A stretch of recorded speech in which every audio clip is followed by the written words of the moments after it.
긴 말씀인데 35장 1절부터 34절까지 돌아가면서 한 절씩 읽겠습니다.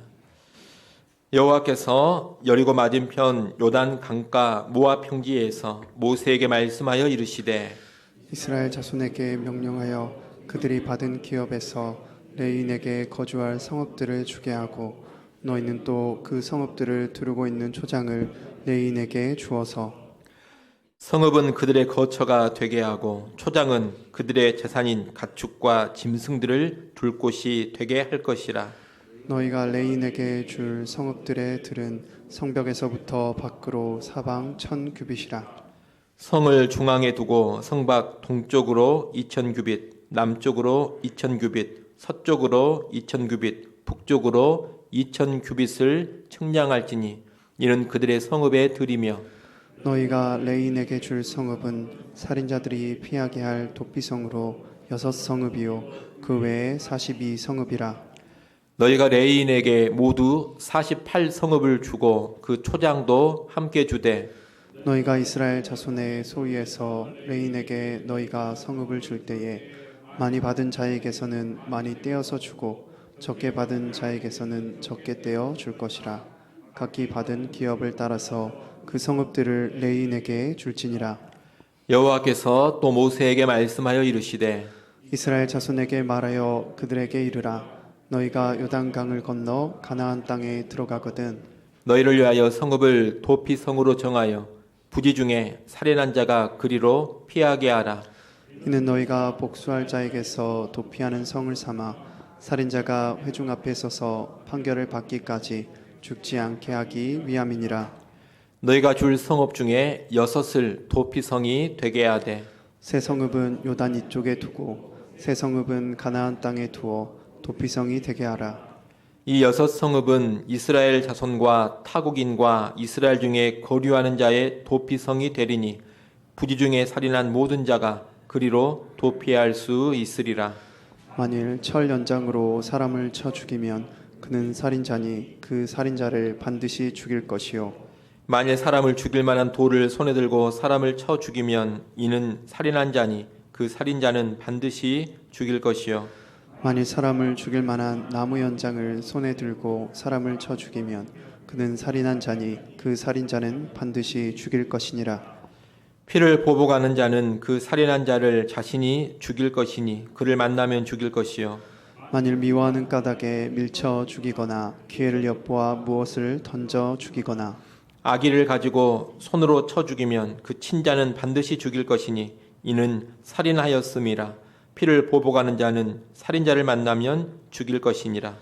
아기가 없이 우연히 사람을 밀치거나 기회를 엿봄이 없이 무엇을 던지거나 보지 못하고 사람을 죽일 만한 돌을 던져서 죽였을 때 이는 악의도 없고 해하려 한 것도 아닌즉 회중이 친자와 피를 보복하는 자 간에 이 규례대로 판결하여 피를 보복하는 자의 손에서 살인자를 건져내어 그가 피하였던 도피성으로 돌려보낼 것이요 그는 거룩한 기름 부음을 받은 대제사장이 죽기까지 거기 거주할 것이니라. 그러나 살인자가 어느 때든지 그 피하였던 도피성 지경 밖에 나가면 피를 보복하는 자가 도피성 지경 밖에서 그 살인자를 만나 죽일지라도 피 흘린 죄가 없나니 이는 살인자가 대제사장이 죽기까지 그 도피성에 머물러야 할 것임이라. 대제사장이 죽은 후에는 그 살인자가 자기 소유의 땅으로 돌아갈 수 있느니라. 이는 너희의 대대로 거주하는 곳에서 판결하는 규례라. 사람을 죽인 모든 자 곧 살인한 자는 증인들의 말을 따라서 죽일 것이나 한 증인의 증거만 따라서 죽이지 말 것이요 고의로 살인죄를 범한 살인자는 생명의 속전을 받지 말고 반드시 죽일 것이며 또 도피성에 피한 자는 대제사장이 죽기 전에는 속전을 받고 그의 땅으로 돌아가 거주하게 하지 말 것이니라. 너희는 너희가 거주하는 땅을 더럽히지 말라. 피는 땅을 더럽히나니 피 흘림을 받은 땅은 그 피를 흘리게 한 자의 피가 아니면 속함을 받을 수 없느니라. 너희는 너희가 거주하는 땅 곧 내가 거주하는 땅을 더럽히지 말라. 나 여호와는 이스라엘 자손 중에 있음이니라. 아멘. 우리는 지난 시간에 요단 서편 가나안 땅의 정복과 분배에 관하여 하나님이 모세를 통해 주시는 말씀을 봤습니다. 오늘 말씀은 그 내용에 계속 이어지는 것으로 레위 지파가 거주할 성읍에 관한 말씀입니다. 다른 지파들은 모두 땅을 기업으로 분배받습니다. 하지만 레위 지파, 레위 사람들은 자기들의 땅을 따로 분배받지 않습니다. 하지만 땅은 분배받지 않는다 하더라도 그들이 거주하며 살아야 될 성읍은 필요합니다. 그래서 레위 지파에게는 땅은 주지 않지만 이스라엘 전역에 걸쳐 48개의 성읍을 주어서 그 성읍에 거주하도록 합니다. 그리고 레인이 거주하는 48개의 성읍 가운데 6개를 도피성으로 지정하라고 하십니다. 이것이 오늘 본문의 내용인데 우리는 이 내용을 통해 레인에게 주어지는 성읍에 관한 내용을 가지고 2개의 교훈, 그리고 도피성에 관한 내용으로 2개의 교훈, 이렇게 모두 4가지 정도의 교훈을 생각해 보도록 하겠습니다. 먼저 레인에게 주어지는 성읍으로 인해서 우리가 배울 수 있는 교훈입니다. 레인에게 주어지는 성읍으로 인해 배울 수 있는 점은 먼저 하나님의 백성은 하나님의 일에 전념하는 사람들의 생계를 보장하고 책임져 줘야 한다는 겁니다. 제사장을 포함한 레위인들은 성전을 섬기며 또 각 지역에서 하나님의 율법을 가르치고 그 율법에 순종하는 삶을 도와가는 사람들입니다. 이들은 그 일에만 전념하도록 부름을 받았기 때문에 따로 농사지을 토지를 분배받지 않습니다. 다시 말하면 하나님께 제사하는 일을 주관하거나 돕고 또는 말씀 사역에 전념하도록 부름받은 사람들이기 때문에 따로 일할 수 있는 농사 지을 수 있는 땅을 주지 않는 겁니다. 오늘날로 말하면 다른 직업을 갖지 말고 오직 하나님의 사역에만 전념하라는 겁니다. 대신에 그들의 생계는 어떻게 유지가 되느냐? 이스라엘 백성들, 다른 백성들이 책임져 주도록 하십니다. 그 일환으로 이스라엘 12지파는 자기들이 분배받은 땅 가운데서 레위인들이 거주할 성읍을 내어 주는 겁니다. 아울러 이 각 지파는 성읍과 더불어 성읍 주변의 들, 다시 말하면 목초지 초장인데 성읍 주변의 목초지 초장까지 함께 내어줘야 했습니다. 이 초장은 레위인이 소유하는 가축을 위해서 주는 겁니다. 농사는 짓지 않더라도 가축은 소유할 수가 있습니다. 근데 소유한 가축을 이제 키우려면 목초지가 필요합니다. 그래서 성읍만 주는 것이 아니라 성읍 주변에 초장, 목초지까지 함께 주라고 하나님께서 명하고 계시는 겁니다. 레위인에게 주는 이 성읍 주변의 목초지 초장은 성읍에서부터 동서남북으로 1000규빗까지 주라고 합니다. 1000규빗은 대략 450m 정도입니다. 성읍으로부터 동서남북으로 1000규빗 이렇게 450m씩 주게 되면 가로 세로 동서남북 사방 둘레가 2000규빗 약 900m 정도 되는 정사각형 모양의 목초지를 레위인들이 갖게 됩니다. 오늘 본문 4절 5절을 잠깐 한번 보십시오. 제가 방금 말씀드린 내용이 4절 5절인데 4절 5절을 여러분이 읽으면 잠깐 이해가 좀 되지 않을 수가 있습니다. 헷갈릴 수가 있다는 겁니다. 4절에 보면 너희가 레위인에게 줄 성읍들의 들은 성벽에서부터 밖으로 사방 1000규빗이라 이렇게 되어 있습니다. 그런데 5절에 보면 성을 중앙에 두고 성밖 동쪽으로 2000규빗, 남쪽으로 2000규빗, 서쪽으로 2000규빗, 북쪽으로 2000규빗을 측량해서 주라. 또 그렇게 되어 있습니다. 이렇게 4절, 5절을 읽게 되면 1000규빗인지 2000규빗인지 헷갈릴 수가 있습니다. 그런데 서로 상충되는 내용은 아닙니다. 화면을 한번 잠깐 보십시오. 그림을 보시면 쉽게 이해가 될 겁니다. 4절 말씀은 성읍으로부터 시작해서 동서남북으로 1000규빗까지 거리를 재라 이런 내용입니다. 그리고 5절 말씀은 그렇게 성읍으로부터 시작해서 동서남북 사방으로 1000규빗씩 이렇게 땅을 설정해 두면 총 어떻게 되느냐? 동서남북 사방 둘레는 2000규빗이 되는 정사각형 모양의 목초지를 레위인들이 갖게 되는 겁니다. 그런 내용을 4절과 5절에서 설명하고 있는데 잘 이해를 못하고 4절, 5절을 보면 이 두 구절이 서로 충돌하는 것처럼 보일 수가 있습니다. 그래서 제가 잠깐 설명을 해드리는 겁니다. 이렇게 목초지, 초장을 포함해서 레인에게 주는 성읍이 모두 48개, 48개입니다. 그런데 이 48개의 성읍을 12지파에서 똑같이 균등하게 내놓지 않습니다. 땅을 많이 분배받은 지파는 성읍을 더 많이 내어놓고 땅을 적게 분배받은 지파는 성읍을 더 적게 내어놓는 겁니다. 8절 말씀을 한번 여러분이 읽어보십시오. 8절 말씀 읽습니다. 이스라엘 자손의 소유에서 레인에게 너희가 성읍을 줄 때에 많이 받은 자에게서는 많이 떼어서 주고 적게 받은 자에게서는 적게 떼어 줄 것이라. 각기 받은 기업을 따라서 그 성읍들을 레인에게 줄지니라. 아멘. 총 48개의 성읍이니까 균등하게 분배한다면 12지파에 한 지파가 4개씩 딱 내면 균등하게 내놓게 되지 않습니까? 그런데 그렇게 하지 말라는 겁니다. 각 지파가 기업으로 받은 땅의 규모에 비례해서 많은 땅을 기업으로 받은 지파는 더 많은 성읍을 내어놓고 땅을 좀 더 적게 분배받은 지파라면 더 적은 개수의 성읍을 내어놓아라. 이렇게 하나님께서 명령을 하시는 겁니다. 이런 식으로 해서 이스라엘 12지파는 각 지파에 할당된 성읍들을 레위인들에게 내어줍니다. 이를 통해서 성전의 제사와 율법의 말씀 사역에 전념하는 레위인들의 삶을 보장하고 책임져 주는 겁니다. 여러분, 하나님의 일에 전적으로 드려지는 사람들의 생계를 하나님의 백성 공동체가 책임져 주는 것, 이것은 구약과 신약의 일관된 하나님의 원리입니다. 그러므로 오늘날에도 교회의 성도들은 하나님의 사역에 전념하는 사역자들의 생계를 책임져 줘야 합니다. 그것이 하나님의 원리, 하나님의 말씀에 순종하는 것입니다. 일반적으로 한 지역 교회에서 사역에 전념하는 사람들이란 보통 전임 사역자들을 가리킵니다.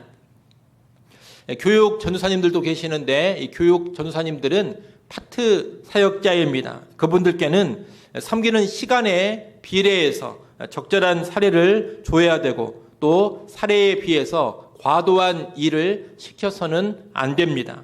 하지만 전임 사역자들은 교회가 기본적인 생계를 충분히 보장해 줘야 합니다. 아울러 전임 사역자들은 교회의 사역, 하나님의 일에 온전히 헌신하고 매진해야 합니다. 예배를 섬기고 인도하는 일, 하나님의 말씀을 전하고 가르치는 일, 영혼들을 돌아보고 세우는 일에 온전히 매진해야 하는 겁니다. 그런 일에 매진하라고 전적으로 힘쓰라고 생계를 교회 공동체가 책임져 주는 겁니다.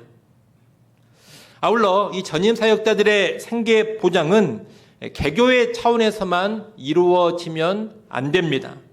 하나의 지역 교회를 넘어서 전 교회 공동체, 모든 교회들이 함께 감당해 가야 될 일입니다. 오늘 본문에도 보면 이스라엘 민족 전체 공동체가 레위인들의 생계를 책임지고 있습니다. 그처럼 오늘날도 한 교회가 자기 교회에 속한 그 전임 사역자들만 생계를 보장하는 것이 아니라 한 지역에 있는 또는 한 나라에 있는 모든 교회 공동체가 함께 전임 사역자들의 생계를 보장하고 책임지고자 해야 한다는 겁니다.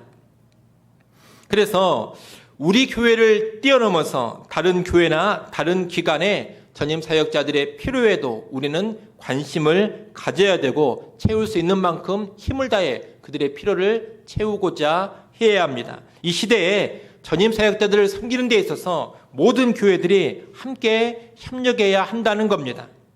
지금도 미자립 교회 사역자들, 열악한 환경의 선교사님들, 또 교회를 섬기는 성경적이고 건강한 기관이나 단체의 사역자들이 있습니다. 그들은 충분한 생계를 보장받는 사람들도 있지만 생계의 보장을 제대로 받지 못하고 아주 힘겹게 살아가는 분들도 많이 있습니다. 각 교회는 자기 분량 안에서 그런 사역자들의 필요를 채워주는데 협력해 가야 한다는 겁니다.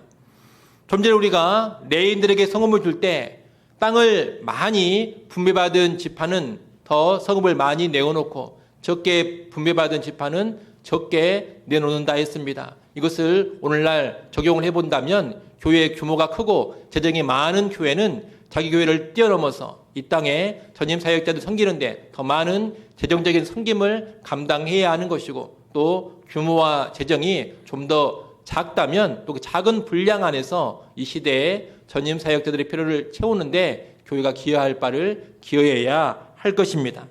여러분, 여하튼 하나님의 사역에 전념하는 사람들의 생계는 하나님의 백성이 책임져야 한다. 교회 공동체가 책임져야 한다. 이 하나님의 원리를 꼭 기억하면서 신앙생활을 하시기 바랍니다. 레인에게 주어지는 성읍으로 인해서 배울 점이 또 하나 있습니다. 그것은 하나님의 백성은 하나님의 말씀이 선포되는 곳과 가까이 있어야 한다는 겁니다. 하나님은 레인이 거주하는 성읍들을 이스라엘 전역에 흩어놓으셨습니다. 이스라엘 각 지파 안에는 레인의 성읍들이 있는 겁니다. 이 레인들은 이스라엘 전역에 흩어져 각 지파 안에 거주하면서 일종의 영적 수비대 역할을 하게 됩니다. 각 지파들 안에 거하면서 그 지파 안에 죄의 침투를 방지하는 일을 한다는 겁니다. 레인들은 가나안 땅의 우상 숭배가 그 지파 안에 은근슬쩍 침투하는 일을 막아섭니다. 또 가나안 땅의 풍요를 맛보면서 이스라엘 백성이 영적인 나태와 방종에 빠지지 않도록 근신케 하는 일을 합니다. 또한 이스라엘이 하나님을 온전히 사랑하고 섬길 수 있도록 그들의 신앙을 돕고 세우고 격려하는 일을 하는 겁니다. 이러한 모든 일들을 레인들이 감당해야 하는데 바로 이런 일들이 영적 수비대와 같은 일이라는 겁니다. 그런데 이 모든 일의 근간이 어디에 있느냐? 바로 율법을 가르치는 데 있습니다. 레인들이 율법을 부지런히 가르치고 이스라엘 백성이 그 율법을 잘 배워간다면 이스라엘은 거룩한 백성으로서의 삶을 가나안 땅에서 잘 살아가게 될 겁니다. 하지만 그 일이 약해지고 무너져 버리면 이스라엘 백성의 거룩한 삶도 함께 무너져 버리는 겁니다. 이런 맥락에서 하나님은 레위인을 이스라엘 전역 각 지파에 흩어놓고 각 지파가 가까이에서 하나님 율법을 듣고 배우게 하신 겁니다. 만약 레위인들이 한 곳에 모여 살거나 어떤 지파로부터 멀리 떨어져 있다면 율법이 백성과 멀리 있게 됩니다. 그러나 각 지파에 레위인들의 성읍이 다 있기 때문에 가까이에서 하나님의 율법을 듣고 하나님 율법을 배울 수가 있는 겁니다. 이 레위인들의 성읍은 각 지파들 속에 흩어져서 하나님의 율법을 비추는 등대 역할을 합니다. 또 이스라엘 구석구석에 하나님의 율법이 퍼져나가게 하는 역할도 감당합니다. 이를 통해 이스라엘은 하나님의 말씀이 충만한 백성이 되는 것이고 그들이 거하는 가나안 땅도 하나님의 율법의 통치, 말씀의 통치를 받는 하나님 나라가 되어지는 겁니다. 이 구약의 레인들의 성읍과 비슷한 역할을 하는 것이 오늘날 교회입니다. 교회는 이 나라 곳곳 구석구석에 세워져야 합니다. 나아가 이 세상 온 세상 곳곳에 세워져야 합니다. 그래서 하나님의 복음, 하나님의 말씀이 온 땅, 온 세계 곳곳으로 선포되어져야 하는 겁니다. 이 땅, 이 세상 전역에 세워져서 복음의 빛, 말씀의 빛, 생명의 빛을 비추어야 한다는 겁니다. 이런 맥락에서 교회 개척은 필요한 곳에 지금도 계속 있어야 합니다. 더 이상 교회 개척할 일이 없다, 더 이상 교회 개척할 필요가 없다, 절대로 이런 생각에 빠지면 안 됩니다. 지금도 교회가 필요한 곳이 있습니다. 필요한 곳에 교회는 반드시 개척되어 세워져야 하는 겁니다. 그리고 선교사들도 계속해서 파송되어져 가야 합니다. 지금도 하나님의 말씀이 들려지지 않는 그런 땅들, 그런 민족, 그런 부족들이 있습니다. 그들에게 선교사를 보내서 그 땅 안에 레인의 성읍과 같은 말씀의 선포지가 세워지도록 해야 하는 겁니다. 또 이와 연관해서 교회가 너무 몰려있고 교회가 많이 몰려있는 곳에 교회가 또 세워지는 것은 그렇게 바람직하지 않다 하겠습니다. 교회의 개척은 원칙상 교회가 없는 곳, 교회 숫자가 적은 곳에 있는 것이 바람직합니다.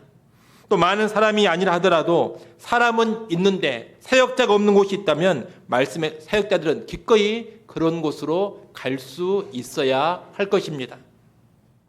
또 선교사도 계속 파송해야 하는데 선교사가 잔뜩 몰려있는 나라나 선교사가 잔뜩 몰려있는 그런 도시로만 계속 파송되어서도 안 됩니다. 선교사 숫자가 적은 곳으로 파송이 먼저 되어야 합니다. 그리고 교회 숫자가 적은 곳으로 선교사가 우선적으로 파송되어야 하는 겁니다. 교회와 말씀의 사역자들은 한 곳에 몰려 있으면 안 됩니다. 교회와 말씀의 사역자들은 곳곳으로 흩어져서 여러 곳에서 하나님의 말씀 사역을 감당해 가야 하는 겁니다. 아울러 곳곳에 교회가 있어서 곳곳에 있는 신자들이 가까이에서 하나님 말씀을 듣고 배우는 일이 수월하게 이루어지도록 해야 합니다. 요즘은 고대와 달리 교통이 편하고 또 차도 다 한 가정에 가지고 있어서 교회가 멀리 떨어져 있어도 큰 불편이 있지는 않습니다. 또 인터넷 온라인 같은 시스템도 잘 발달이 되어 있어서 거리의 문제가 예전보다 정말 많이 해소되기는 했습니다. 하지만 그럼에도 불구하고 내가 소속되어서 내가 예배하고 말씀을 배우는 교회는 가까이에 있는 것이 좋습니다. 그것이 분명 신앙에 더 유익합니다. 그러니 가능하면 여러분 내가 소속된 교회, 내가 출석하는 교회 가까이에 거주하려고 하십시오. 그리고 거리가 좀 있다면 더 힘써서 교회에서 행해지는 예배와 가르침에 드려지고자 하십시오. 앞서 말씀드린 것처럼 거리의 문제가 많이 해소된 시대입니다. 그러니 더 깨어 힘써 드려진다면 많은 유익을 누릴 수 있을 겁니다. 만약에 소속되어 출석하는 교회가 너무 멀어서 신앙생활에 힘든 면이 있다면 집 근처 가까운 교회로 옮기는 것도 괜찮습니다. 일반적으로 교회가 멀리 떨어져 있으면 상당한 열심 없이 신앙생활을 잘하는 것은 아주 힘든 일입니다. 여러분 주변 한번 잘 돌아보십시오. 집이 멀리 떨어져 있는 사람들은 대단한 열심 아니고서는 좋은 신앙을 일반적으로 유지하기 힘듭니다. 신앙이 식어지기 쉽고 신앙이 나태해지기 쉽다는 겁니다. 그러니 자기의 신앙을 잘 평가해 보면서 정말 거리로 인해 나의 신앙생활에 손상이 있다면 가까운 교회로 옮기라는 겁니다. 집 근처에 건강한 교회, 말씀을 부지런히 가르치고 말씀대로 사역하는 교회, 그런 교회로 가십시오. 그리고 가까이에 있는 그 교회를 통해서 부지런히 말씀을 배우면서 신앙의 진전, 거룩의 진전을 이루어 가도록 하십시오. 그것이 바람직합니다. 혹시 이 가운데 계신 성도님들 가운데서도 목사님, 제가 좀 열심히 신앙생활을 하고 싶은데 우리 영광교회가 내가 사는 곳과 너무 멀어가지고 가까이 이사 오면 좋겠는데 이사 오는 것도 힘들고 내 근처 교회로 가서 열심히 신앙생활을 하고 싶습니다. 그렇게 저한테 말씀을 하신다면 제가 얼마든지 가게 합니다. 어디를 가려고 하십니까? 아무리 멀어도 여기로 오셔야죠. 그렇게 이야기하지 않는다는 겁니다. 정말 신앙의 열심을 품고 열심히 신앙생활을 하고 싶은데 거리 문제가 많은 걸림돌이 된다면 언제든지 저에게 찾아와서 말씀을 하십시오. 기꺼이 축복하면서 근처에 건강한 교회도 알아봐주고 소개해주면서 그 교회로 출석하도록 도와줄 것입니다. 여러분 여하튼 말씀이 선포되는 교회, 내가 말씀을 듣고 배우는 교회, 내가 예배하는 교회는 가까이에 있는 것이 가장 좋다. 이 기본적인 원칙은 여러분이 늘 기억하면서 신앙생활을 하시기를 바랍니다. 이어서 도피성 제도를 통해서 우리가 배울 점입니다.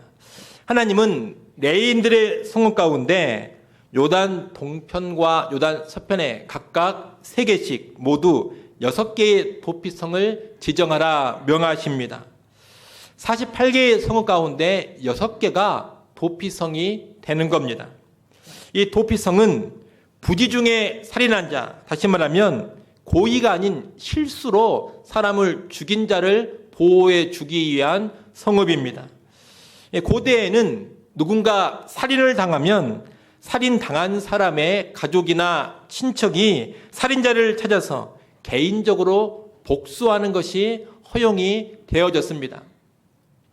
그러다 보니 고의가 아닌 실수로 내가 누군가를 죽인다 하더라도 그 죽임당한 자의 가족이나 친척에게 내가 보복 살인을 당할 수가 있는 겁니다. 도피성은 바로 그런 보복을 막는 제도입니다. 부지 중에 살인한 사람이 도피성으로 들어가면 그는 일단 생명을 보호받습니다. 도피성 밖에서는 보복 살인이 합법적으로 가능합니다. 하지만 도피성 안에 있는 사람에게 보복 살인하는 것은 엄격히 금지되어 있습니다. 아울러 도피성으로 피한다고 해서 무조건 다 보호받는 것은 아닙니다. 도피성으로 피하면 일단은 보복을 하려고 하는 사람으로부터 보호는 받습니다만 그 뒤에 피해자의 가족이나 친척을 불러다가 모든 회중 앞에서 재판을 받아야 합니다. 12절 말씀을 잠깐 한번 보십시오. 12절 말씀 같이 한번 읽어보겠습니다. 이는 너희가 복수할 자에게서 도피하는 성을 삼아 살인자가 회중 앞에 서서 판결을 받기까지 죽지 않게 하기 위함이니라. 아멘. 언제까지 생명을 보호해 준다고 합니까? 판결을 받기까지입니다. 재판을 받아야 하는 겁니다. 재판을 받아야 되는데 그 재판 자리에서 그 살인 사건에 대하여서 면밀히 조사를 하고 정말로 이 사람이 고의로 죽인 것이 아니라 실수로 죽였다라는 것이 확실하게 입증이 되면 이제 그 살인자는 도피성 안에 계속 머무르면서 자기 생명을 보호받게 되는 겁니다. 그런데 실수로 죽인 것이 아니라 고의로 죽인 것일 수가 있습니다. 이런 고의적인 살인자는 도피성에서 더 이상 보호해주지 않습니다. 바로 사형을 시키는 겁니다. 오늘 본문 16절부터 21절에 보게 되면 그러한 고의적 살인에 해당하는 6가지 예를 말하고 있습니다. 딱 이것만 고의적 살인이다 이런 이야기는 아닙니다. 대표적인 예를 지금 이야기해주고 있는 겁니다. 철 연장으로 쳐서 죽이는 경우, 돌로 쳐서 죽이는 경우, 나무 연장으로 쳐서 죽이는 경우, 미워가지고 밀쳐서 죽인 경우, 기회를 봐서 무언가 던져서 죽인 경우, 악심을 품고 때려 죽인 경우, 이런 것은 실수로 죽이는 게 아니라는 겁니다. 이런 경우는 고의적 살인이라는 겁니다. 이런 고의적 살인은 도피성에서 보호해주지 않습니다. 일단 도피성으로 그 사람이 피했다 하더라도 재판을 통해서 그 고의성이 드러나면 바로 사형을 집행하는 겁니다. 22절부터 29절까지 말씀은 부지 중에 살인한 자가 도피성으로 피하는 것에 대한 구체적인 규례를 다시 이야기해주고 있습니다. 실수로 살인한 사람이 재판을 받아서 고의 살인이 아닌 정말 실수로 죽인 것으로 판결이 나면 이제 도피성 안에 계속 머무르게 됩니다. 도피성 안에만 머물러야 생명을 보호받습니다. 도피성 안에만 머물러야 하기 때문에 그 사람의 자유가 제약되는 면이 분명히 있습니다. 이것은 실수로 인한 살인이지만 그래도 사람을 죽인 죄를 지었기 때문에 그 살인한 잘못에 대해서 나름 책임을 지게 하는 겁니다. 큰 것은 아니지만 나름 죄값을 받게 하는 차원에서 자유의 제약을 가하고 도피성 안에만 있게 하는 겁니다. 만약 이 사람이 도피성 밖으로 나왔다가 피를 보복하는 자에게 보복살인을 당한다면 어쩔 수 없습니다. 도피성 밖에서 피해 보복자가 그 사람을 죽이는 것은 합법적입니다. 아무런 문제가 되지 않는다는 겁니다. 실수로 사람을 죽인 자라더라도 도피성 밖에서는 보호해 주지 않습니다. 실수로 사람을 죽인 자가 도피성 안에서 쭉 살다가 만약 대제사장이 죽게 된다면 그 사람의 살인했던 죄는 완전히 해결됩니다.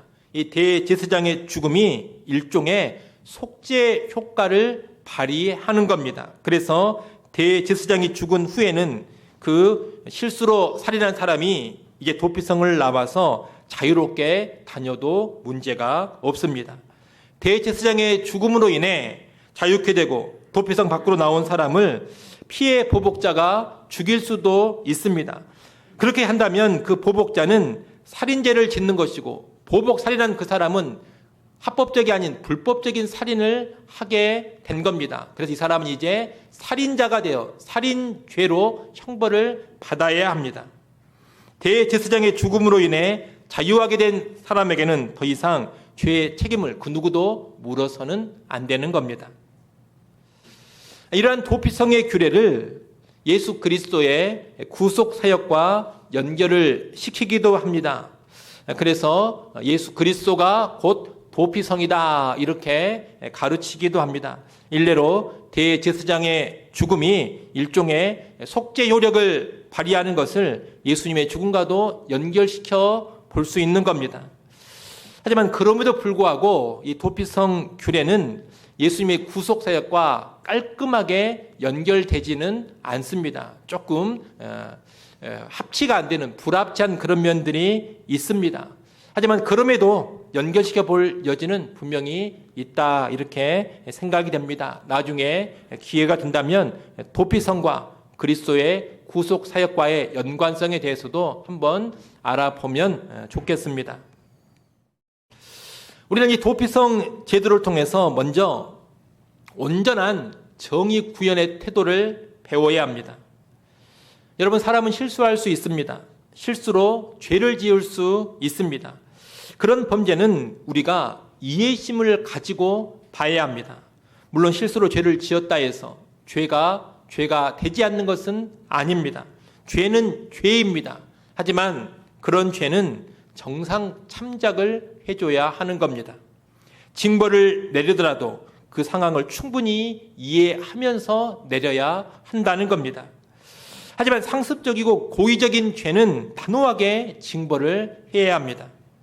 따라서 우리는 죄를 처리해 갈 때 무엇이 있어야 하느냐? 신중한 분별력이 있어야 합니다.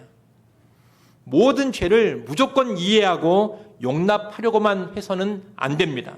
반대로 모든 죄에 대해서 무조건 격분하고 죄인들을 몰아세우면서 죽이려고만 해서도 안 됩니다. 죄가 있다면 그 사람의 죄를 지은 동기와 맥락, 상황을 신중하게 잘 살펴야 합니다. 그러면서 적절하게 대처해야 하는 겁니다. 이해심을 보이면서 가볍게 벌여야 될 죄가 있고 아주 단호하게 무거운 벌을 내려야 할 죄가 있습니다. 그런 분별력을 가지고 적절히 대처해야 하지만 하나님의 백성은 가장 정의로운 길로, 온전한 정의의 길로 나아갈 수가 있는 겁니다.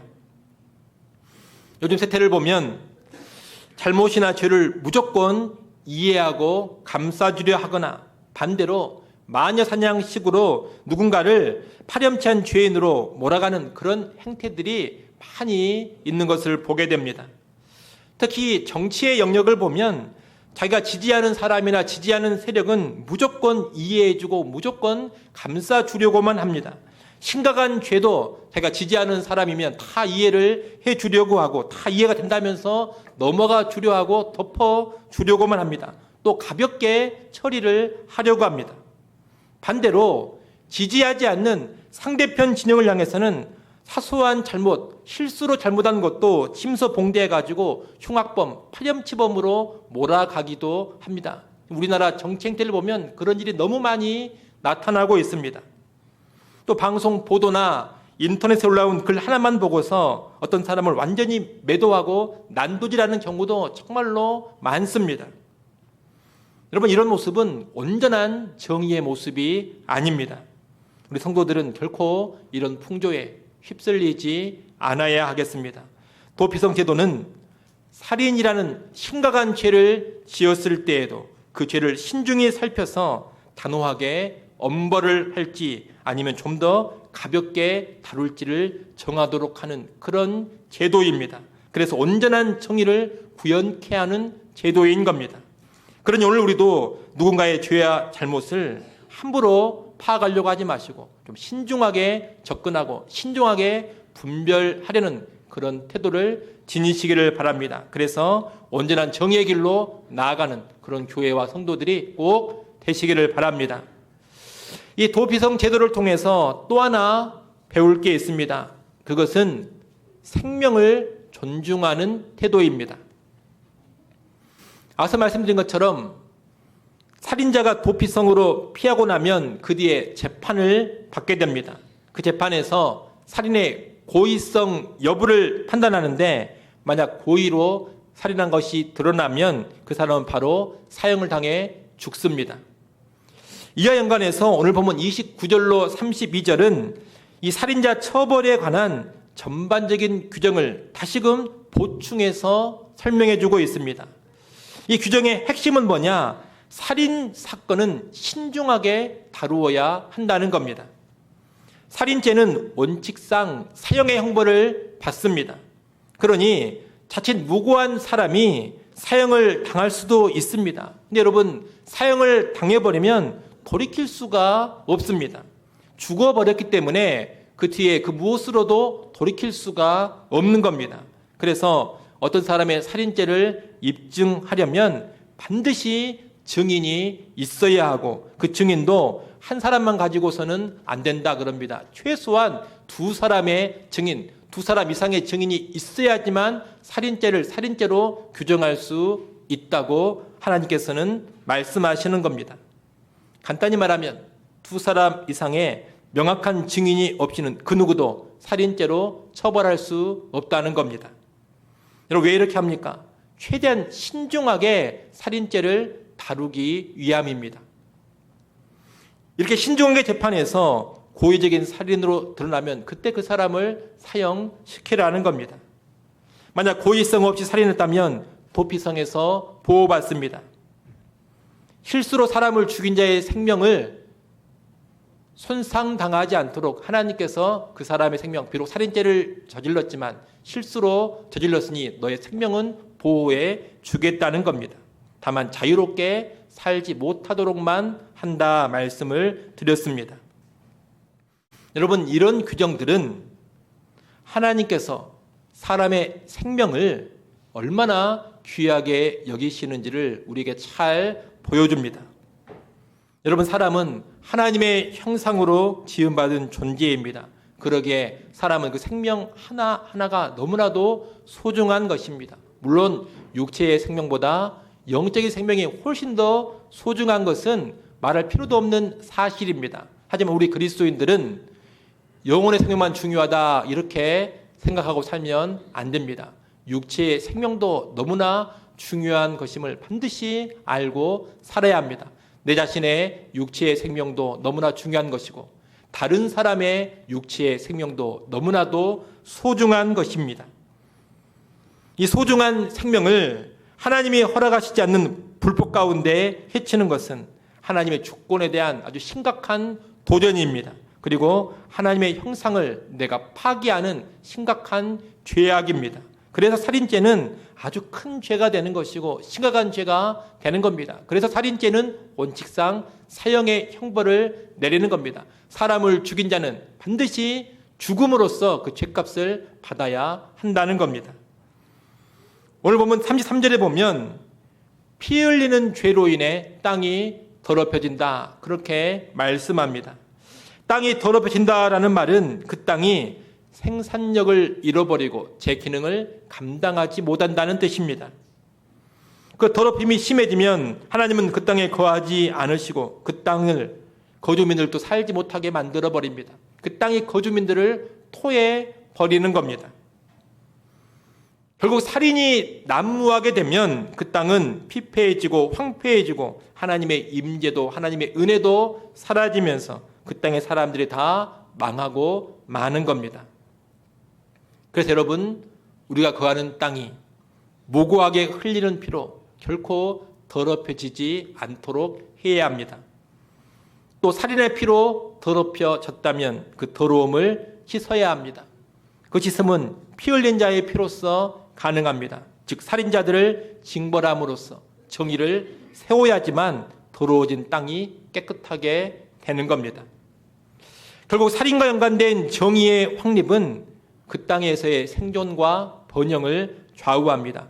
그래서 하나님은 34절에서 너희가 거주하는 땅, 곧 내가 거주하는 땅을 더럽히지 말라 이렇게 명령을 하시는 겁니다. 여러분, 우리는 예수 그리스도의 놀라운 속죄로 구원을 받은 사람들입니다.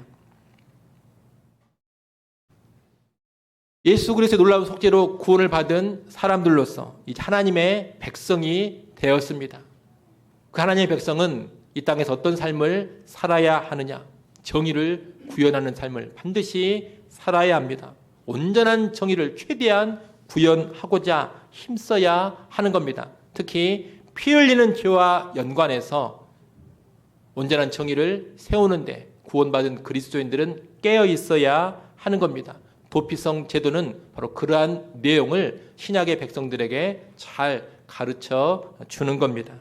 여러분, 이러한 내용을 잘 기억하시고 생명을 함부로 해치는 일을 철저히 삼가시기를 바랍니다. 여러분, 결코 고의적인 살인죄를 짓지 마십시오. 아울러 실수로 사람을 죽이는 일도 없도록 각별히 주의하십시오. 평소 안전에 주의하시고 내 실수로 누군가의 생명이 손상당하지 않도록 깨어 있으십시오. 누군가를 억울하게 누명을 씌워 죽여서도 안 됩니다. 세상을 보면 주변에 비방이나 악담, 험담으로 인해 자살하는 사람도 있고 악성 인터넷 댓글로 인해서도 자살하는 사람들이 있습니다. 이런 경우에 비방하고 악담하고 험담하는 자들, 악한 댓글을 다는 자들은 다 살인자들입니다. 하나님 앞에 살인죄를 지은 겁니다. 그리고 우리가 가는 이 땅을 더럽게 만들고 있는 겁니다. 그런 죄들로 인해 땅은 피폐해집니다. 하나님은 반드시 그 죄에 대해 책임을 물으실 겁니다. 이를 꼭 기억하면서 우리의 생명을 귀하게 여기고 또한 다른 사람들의 생명도 귀하게 여기면서 생명이 존중받는 그런 사회를 만들어 가시기 바랍니다. 아무쪼록 하나님의 뜻을 잘 받들어서 생명을 존중하는 정신으로 충만한 신자들, 그리스도인들, 하나님 나라의 백성들 다 될 수 있기를 간절히 축원합니다. 기도하겠습니다.